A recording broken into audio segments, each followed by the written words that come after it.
Саламатсыздар ма балалар? Жүрек жылуы, алақан жылуы, ыстық алақан, қолдау, көмек.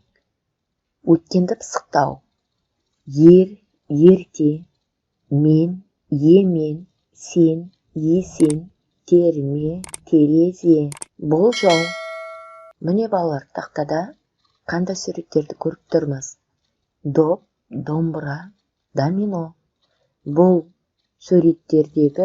Бұл сөздердің бас әрпі қандай әріптен басталады балалар? Д әрпінен басталады. Олай болса біз бүгін Д әрпімен танысатын боламыз.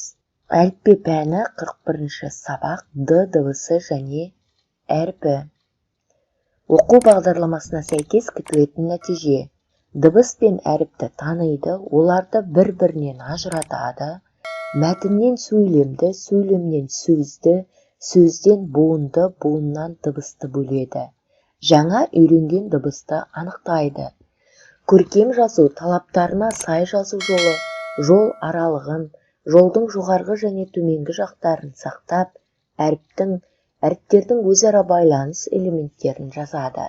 Дауыссыз дыбыс сөздің ортасында, басында кездеседі.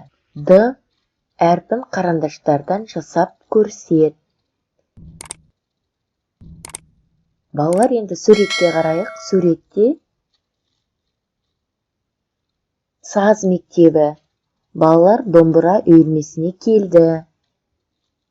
Ағай балаларға домбыра тартуды үйретті. Домбыра. Домбыра сөзін буынға бөлейік. Домбыра. Домбыра сөзінде 3 дауысты дыбыс бар, 3 буын бар. 7 әріп бар, 7 дыбыс бар. Оқулықпен жұмыс. Қане балалар, менімен бірге оқыңыздар. Дана, адам, дала, далада. Ауыл, ауылда. Дана адам. Дара, алтыда. Ол, қалада. Ал, атасы, ауылда. Дара, ауылда демалады. Атасы, дана, адам. Міне балалар, бұл жерде мәтін оқып үйрене бастадық.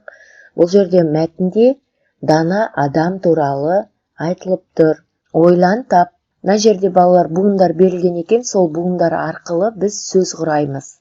Дана, дала, дара, қада. Буындардан бірнеше сөздерді құрадық балалар.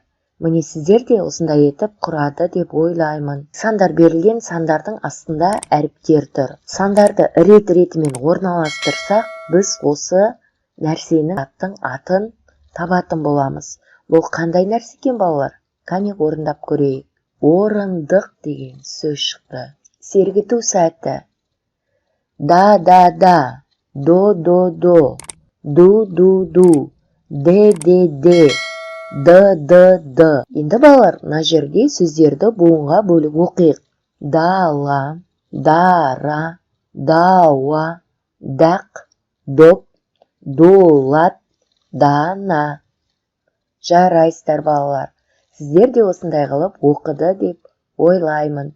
Егер де оқи алмасаңыздар, менімен бірге оқып үйреніп алыңыздар. Балалар, Д әрпін салып үйренетін боламыз. Мына Д әріптерінің үстін бастырып шығасыздар, бас әрпі және кіші әрпі. Толмаған жолды толтырасыздар. Дала, ардақ, дара, дана деген сөздерді аяқтап жазасыздар. Атасы, дана, адам деген бастырып, байланыстырып жазып шығасыздар. Сөз тану айдары бойынша берілген тапсырма: дос болсаң берік бол, досыңа серік бол деген мақалмен жұмыс. Бұл мақалды балалар жаттап аласыздар. Мақалды үнтаспа арқылы тыңдайсыздар. Арасындағы дыбыстарды үндестік заңына сәйкес айтуға үйренесіңдер. Саралау тапсырмаларын орындату. Дос сөзіндегі дыбыстарды ажырат. Д дыбысы дауыссыз, О дыбысы дауысты, С дауыссыз. Сыныпта сенің досың кім? Сұрағына жауап бер. Досыңа серік бол, сөйлемін сызбамен көрсет. Жарайсыздар балалар. Бүгінгі тапсырманы сіздер меңгерді деп ойлаймын. Кері байланыс. Қызыл түс, бүгін сабақты мүлдем түсінбедім. Сары түс, бүгін сабақты орташа түсіндім. Жасыл түс, бүгін сабақты жақсы түсіндім. Міне балалар, сабағымыз осымен аяқталды. Сау болыңыздар балалар.